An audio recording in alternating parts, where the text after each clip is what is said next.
ऐसे एग्जाम्पल हैं जिन्होंने वेस्टी शुरू किया और आज इस दुनिया में नहीं है, लेकिन आज भी उनके परिवार को पैसा जा रहा है।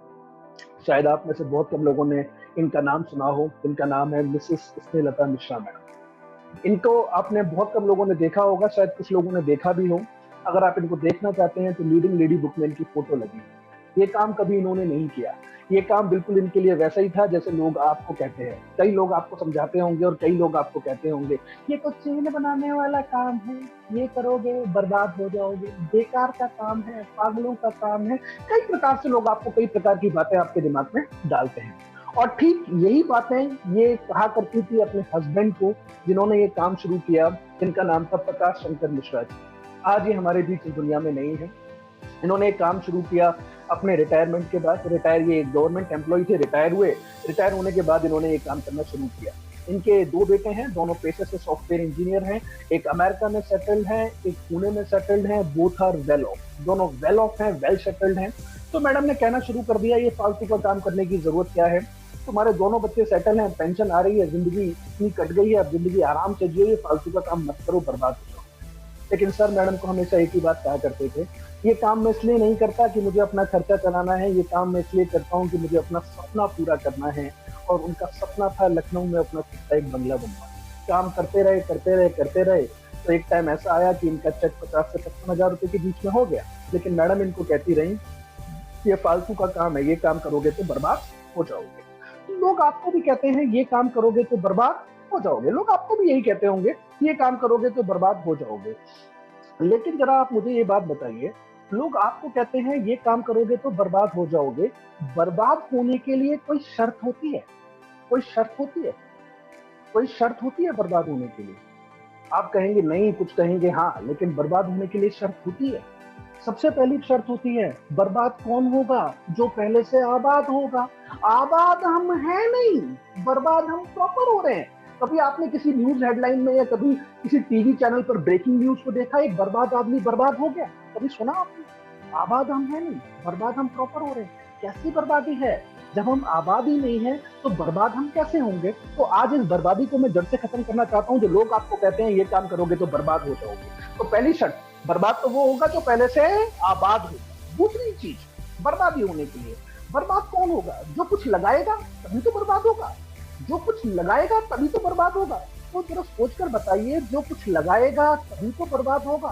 तो जरा सोचकर बताइए, इस बिजनेस में आप 50 लाख रुपए तो लगाते होंगे, लगाते हैं? आपका जवाब होगा नहीं। तो क्या 20 लाख रुपए लगाते हैं? आपका जवाब होगा नहीं। क्या 10 लाख रुपए लगाते हैं? आपका जवाब होगा नहीं। क्या 5 लाख रुपए लगाते हैं? आपका जवाब होगा नहीं। क्या 1 लाख रुपए लगाते हैं? आपका जवाब होगा नहीं। क्या 50,000 रुपए लगाते हैं? आपका जवाब होगा नहीं। क्या 10,000 रुपए लगाते हैं? आपका जवाब होगा नहीं। क्या 5,000 रुपए भी लगाते हैं? बहुत से लोग तो वो भी नहीं लगाते। कि इंसान बिना 5,000 रुपए लगाए भी बर्बाद हो रहा है, ये कैसी बर्बादी है? कभी आपने किसी इंसान को सुना, एक इंसान ने 5,000 रुपए लगाए बर्बाद हो गया? कभी सुना आपने? कभी अपनी जिंदगी में सुनने को मिला? लेकिन वेस्टीज में तो आपको रोज लोग यही कहते हैं ये काम करोगे तो बर्बाद हो जाओगे। जरा आप मुझे बताइए, साबुन, तेल, क्रीम, शैम्पू यूज करना क्या बर्बादी है? अगर ये बर्बादी है तो हिंदुस्तान का हर घर बर्बाद तो होता ही है। हर घर बर्बाद तो होता ही है, और इस बर्बादी को रोकने की हिम्मत आपके पास नहीं है। इस बर्बादी को रोकने की हिम्मत आपके पास नहीं है। वो बात अलग है कि कभी आपने किसी इंसान को कहते हुए सुना हो एक इंसान चाय पीते पीते बर्बाद हो गया। कभी आपने सुना? कभी ऐसा आपको सुनने को मिला कि कोई इंसान साबुन से नहाते नहाते बर्बाद हो गया? अगर ये बर्बादी नहीं है तो हमारा तो काम सिर्फ इतना सा है। तो जरा मुझे सोच कर बताइए दोस्तों, कौन सा काम है जो बर्बादी का है और लोग आपको कहते हैं कि ये काम करोगे तो बर्बाद हो जाओगे? तो आज के बाद अगर कोई इंसान आपको कहे कि ये काम करोगे तो बर्बाद हो जाओगे, तो जवाब ऐसा देना कि दोबारा उसकी पूछने की हिम्मत होनी नहीं चाहिए। तो सर का चेक हो गया 50 से 55 हजार रुपए का। कहते हैं कि आने और जाने पर किसी का जोर नहीं चलता। दुर्घटनावश सर का देहांत हुआ। तो दोनों बेटे मैडम के पास आए और मैडम से कहा कि अब पापा नहीं रहे, अब आप अमेरिका चलना चाहती हैं या पुणे चलना चाहती हैं? तो मैडम ने कहा कि अभी मैंने कुछ डिसाइड नहीं किया कि मैं कहाँ जाना चाहती हूँ, मुझे थोड़ा समय दो, थोड़े समय बाद मैं डिसाइड करके आपको बता दूंगी कि मैं किसके साथ जाना चाहती हूँ। इसी बात को 3 महीने हुए और 3 महीने तक इन्होंने नोटिस किया कि जो पैसा इनके हस्बैंड के टाइम पर इनके अकाउंट में आ रहा था, वही पैसा इनके हस्बैंड के जाने के बाद भी इनके अकाउंट में आ रहा था। अगर आज किसी को फालतू में पैसा आता है तो टेंशन होती है, तो इनको भी टेंशन हो गई और वो टेंशन लेकर आई इनको हेड ऑफिस और ये मिली हमारे रिस्पेक्टेड बाली सर से। और इन्होंने बाली सर को कहा कि शायद सर आपको नहीं पता है, मेरे हस्बैंड के देहांत को 3 महीने हो चुके हैं और आपने 3 महीने में 55,000 रुपए के हिसाब से 1,65,000 रुपए मेरे अकाउंट में डाला है। मैं चेक लेके आई हूँ और आपसे मेरा निवेदन है कि चेक आप अपना ले लीजिए और आपसे निवेदन करना चाहती हूँ कि प्लीज आज के बाद पैसा डालना बंद कर दीजिए, क्योंकि अब कोई काम करने वाला बचा नहीं है, तो अब काम होता नहीं है। तो बाली सर ने इनसे कहा कि मैडम ये पैसा आपको इसलिए नहीं आ रहा कि आपके हस्बैंड इस दुनिया में नहीं रहे हैं, ये पैसा आपको इसलिए आ रहा है कि आपके हस्बैंड जो आपके लिए विरासत छोड़कर गए हैं, वो विरासत आपके लिए कल भी काम कर रही थी और वो विरासत आपके लिए आज भी काम कर रही है। उस दिन इन्होंने अपनी जिंदगी का सबसे बड़ा फैसला लिया, ना अमेरिका जाऊंगी ना पुणे जाऊंगी। उठाया अपने हस्बैंड का फोन, कुछ डाउनलाइन के नंबर देखे, कुछ अपलाइन के नंबर देखे और काम करना शुरू किया।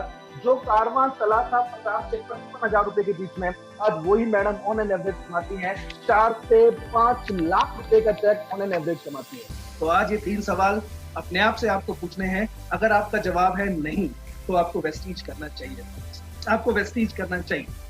क्योंकि जब तक आप अपनी जिंदगी में विकास योजना नहीं बनाएंगे, कभी आप सोचेंगे नहीं कि आने वाले 3 साल में आपको क्या चाहिए, आने वाले 5 साल में आपको क्या चाहिए, आने वाले 10 साल में आपके पास क्या होना चाहिए।